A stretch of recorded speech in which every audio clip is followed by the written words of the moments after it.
Hi, I'm Rachel, and this is my page 112 tag video for January 2025. I'm so excited to be bringing the page 112 tag into yet a new year. This tag was brought to BookTube by Sean the Book Maniac. It is based off of a French literary prize, wherein they comprised the long list of said prize solely by reading page 112 of the books in contention, which I think they're all about novel length. In most novels, page 112 is supposed to be around the middle, past all of the polished for editors pages, when you get into the raw, real writing, which is the only thing you can judge on if you don't have the context of the rest of the story, or at least that's what we're supposed to be judging on. But anyway, in the terms of a TBR game, I take this handy dandy Books and Cats mug, which has been very recently replenished with titles I've added to my physical shelves that I've acquired in 2024 or before, unless I have other plans to read one of those books this year. But otherwise, there's a very good chance I'll be pulling out a title that I've never played with before in this tag. But yes, I do pull out 3 titles per video, read page 112 with you, share my thoughts, and then choose one of those books to add to my month's TBR. So yes, very, very exciting. And at the end of this, I'm going to be announcing my participation in a new-to-me readathon. So I hope you stick around, but on that note, let's get started here with pulling out pieces of paper, starting with book number 1. All right, just trying to go in randomly for something. There's a lot to choose from, and there's a lot to get stuck together. But here we go. Here's just one.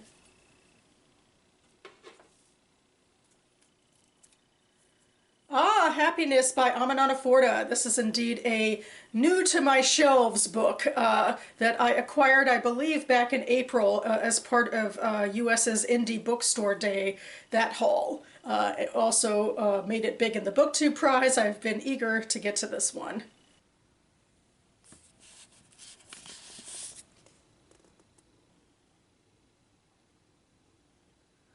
Okay, going for book number 2, it would be nice to get some diversity, maybe something from a different place, different era, different genre, if that's possible. We'll see.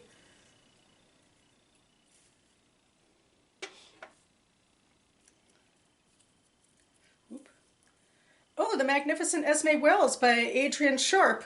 One way this is different is that this is actually an older book I've had on my shelves for a while. I've played with it before this tag. That means less post-production for me now, so huzzah!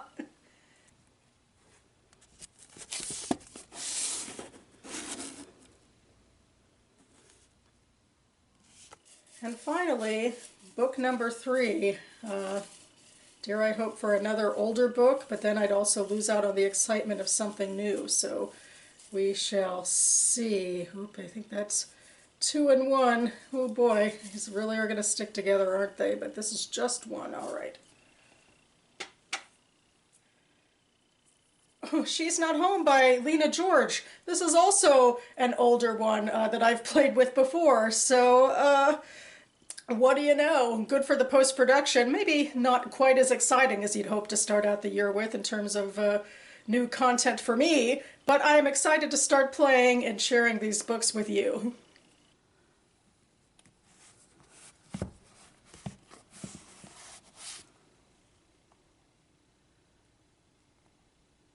And okay, you have seen me pull out these copies of the books from my shelves. I actually am going to read page 112s to myself first to gather my thoughts, but then I will be back with you, so stay tuned. Okay, I'm back and ready to dive into these books with you, starting with the newbie, Happiness by Aminata Forda. And actually, page 112 is a tiny page in the end of a chapter, so I'm going to read from page 114. Vegan ice cream, corrected Jean. Vegetarians don't eat meat. Vegans don't eat any animal products that includes eggs and milk. This is a vegan cafe. I see, said Attila again. Jean switched the subject to the boy. The positive thing is he's in a good health, or so it seems. 2 different people have said as much. He's found some kind of shelter, a place to stay, maybe. I tried every telephone number his mother gave me. He's a bit further from home territory than I thought. I wonder what the draw is. The waitress returned with the order, and Attila watched her lay the things out on the table. Jean watched Attila. "You look tired," she said. "I have a lot on my mind. The boy, and then I have a friend I need to help find a place to stay." "An apartment?" Attila nodded. "Good luck with that." "What do you mean?" "All I mean is that London is an expensive place to look for a rental." Attila knew this city as a visitor, and for visitors all cities were expensive, though in London you could still go to the theater for less than £20. In Vienna, you could attend the opera for a reasonable sum if you booked well in advance. Theater in New York was unaffordable. Once, in Colombo, seeking release from his work in the killing fields, Attila had seen a performance of classical dance for no more than 500 rupees. He asked Jean what she paid for her place, and she told him. When he'd spoken to Emmanuel, Attila had thought he was solving two problems, that of Rosie's accommodation and Emmanuel's employment. Now his solution, seemingly so elegant, was suddenly out of reach. Rosie's money wouldn't be enough. Attila tapped his fingers across his bottom lip while he recalibrated his options. He listened as Jean gave him an account of her own arrival in London, and how she wound up living where she did. By the time he had finished his coffee, Attila had come to a decision. Okay, so I think there's things I like and I'm a little more iffy on in this. I do like the conversation between these two people over food in this, very assertively vegan cafe. I just think there's some interesting back and forth. I mean, they're in such obvious different places, like their concern over this boy, their, association even with the idea of a vegan cafe. And then at the end, there's this idea that Attila brings up to Jean, who he knows somehow, about trying to find a place for his friend to live, and we learn about how, Attila is in London, but like has a visitor's attitude and has to adjust his thinking. That's also where we go into a little more exposition, and suddenly we're summarizing the end of the conversation, which maybe just means we need to move on to other things. But it was a little bit of an abrupt shift. But I feel like I was really intrigued by everything they were talking about. One thing that was also kind of jarring was, they're talking about theater and art and culture, and then we learned that Attila worked in killing fields, which it's just a jolt, really. Which I assume is just part of the story and just something to be explored within the story. And so, yeah, I mean, I was intrigued before picking it up, and I remain intrigued after reading this page. Book number 2 is The Magnificent Esme Wells by Adrian Sharp, which I've actually had for a number of years now. I picked it up at my library's used bookstore. Name, age, height, weight, hair color, eye color, complexion, bust measurement, waist, hips, dress size, bathing suit size, hat, shoe, present occupation, ambition. Why did you apply for this position? Answer to the last, to try and save my father and myself from further degradation. If my father and I were going to get anywhere in this town, we needed to get away from the Flamingo. Because, as my father predicted, he had been punished for being one of Benny's boys, not important enough to be murdered, just demoted to the credit cage. All the hard count workers at the Flamingo had been fired or shoveled into other jobs, under suspicion by association.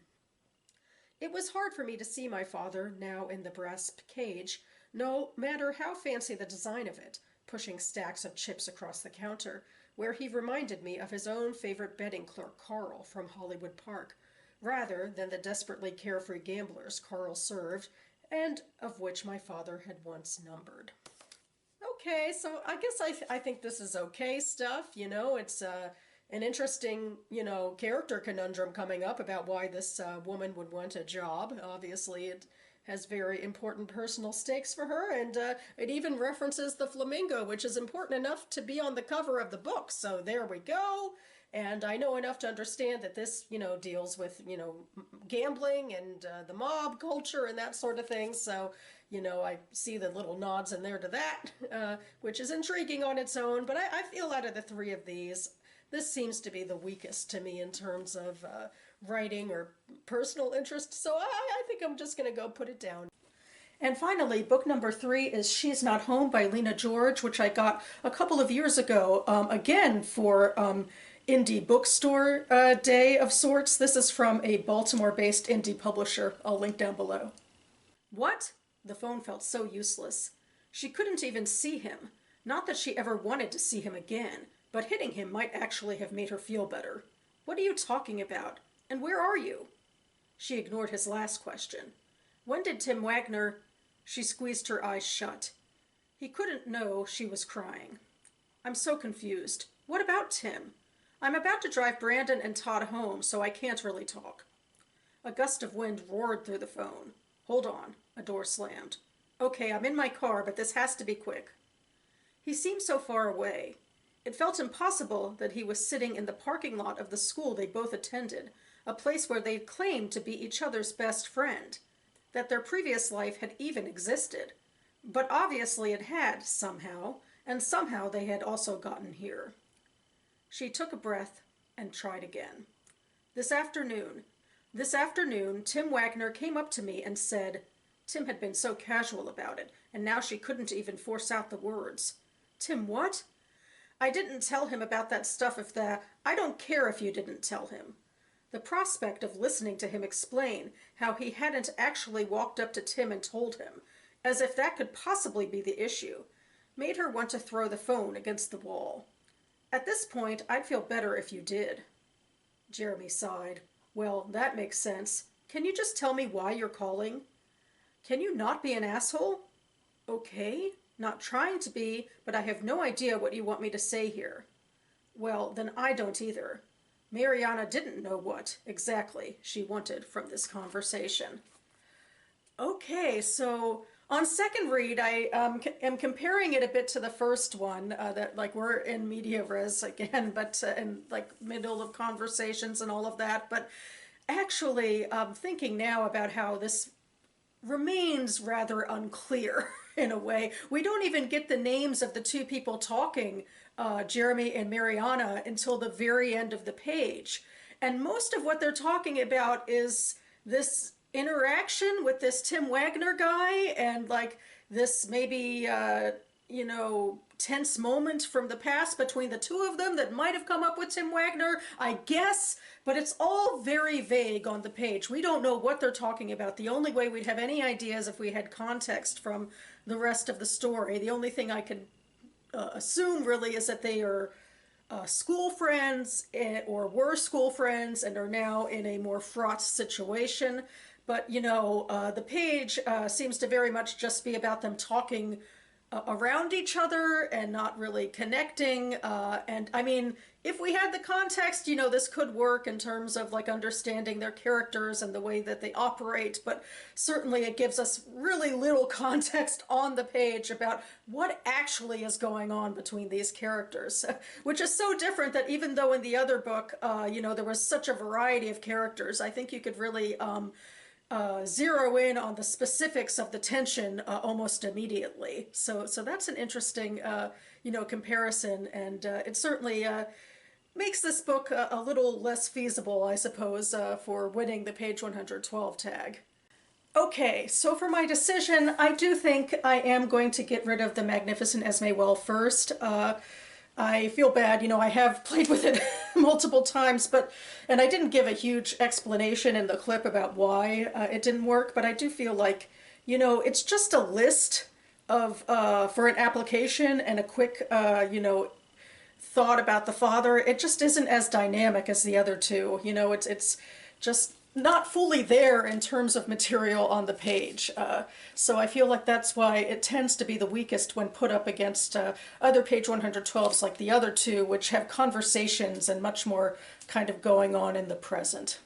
So yes, that leaves me with Happiness by Aminata Forna and She's Not Home by Lena George. And I think there is like intriguing stuff in both of these, but as I said about She's Not Home, I don't feel like it could ever get a full sense of what the characters were talking about, and perhaps it's even a little bit intentional, because it seems like the characters are not on the same page with each other. But I do think that it's not necessarily meant to be that way for the reader, because with the context we'd understand more about these characters and their relationship to each other. So the confusion is a little more baffling to me, really, about what they're actually talking about. And so with that in mind, I do think I'm going to go for the shiny new exciting option of She's Not Home and talk about what it's like for refugees and immigrants, perhaps, and newcomers to London trying to find their way in the city and get more into Tilla's associations with all of these people. So I'm really excited for this one, I gotta say. And I'll be reporting back hopefully by the end of the month about once I finish it. And finally, for something else completely new for 2025, I have decided to take part in a long-standing BookTube readathon. This is Kayla's from Books and Lala's Buzzwordathon that she announces at the beginning of every year, and she usually picks out sort of a buzzy word based on sort of popular titles from the Times, and encourages participants to use those buzzy words. There's one per month for the rest of this year. And this year she also added something new as well, which I thought would fit this other goal that I have. Some new acquisitions I have that I did not in fact add to my page 112 mug are the 18 books I acquired from my Raid the Shelves trip in Manhattan at the Jewish Book Council's offices back in September, because I felt like I already had too much in the mug, so I was overwhelmed, but I wanted to find a way to actually make a major dent in this large pile of books I got. And I decided to go for Kayla's first ever covers challenge, where we are encouraged to choose books based on some cover prompts. And this will perhaps in later months mean making some very creative decisions on my part, because I'm sticking with this particular collection of books. The prompt for January's cover is patterns, and so I am using Anna Turns by Lisa Gornick, and I think this counts as a pattern really with these stripes. So yes, I'm very excited. I'm hoping that I will be starting my 2025 Raid the Shelves reading with a blast.